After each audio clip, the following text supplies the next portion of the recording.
Të nderuar qytetar, opozita e vjetër vazhdon të flasë për qytetin ton pa ofruar asnjë alternativë reale, por vetëm akuza të përsëritura, të pa bazuara dhe me tone përçarse, ndërkohë që investimet janë fakte e jo propagandë.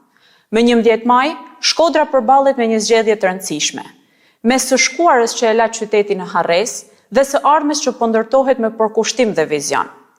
Në fushën e kulturës, kjo nuk është thjesht një metaforë, është ndryshimi real nga një stonaturë e zhurmshme e pa organizuar drejt një harmonie të re për qytetin. Shkodra 2030 është angazhimi ynë për të nderuar trashëgimin kulturore dhe për ta kthyer Shkodrën në një qendër moderne të artit dhe të kulturës. Një shembull konkret është Kinema Republika, e cila nga një objekt i braktisur dhe i përdorur si kafene private, është transformuar në një hapësirë publike dhe në shërbim të qytetarëve.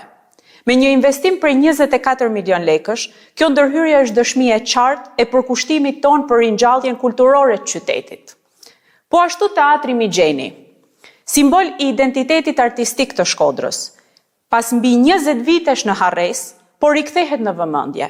Me një investim prej 44 milion lekësh, po bëhet pajisja me sistemin e ri të kondicionimit dhe po përgatitet rikonstruksioni i plot që do i jap teatrit dinjitetin që meriton.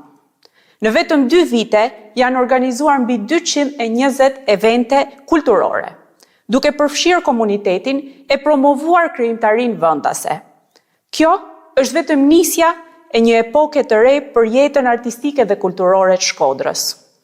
Me 11 maj, voto 5 Partinë Socialiste për Shkodrën dhe Shqipërinë Europiane.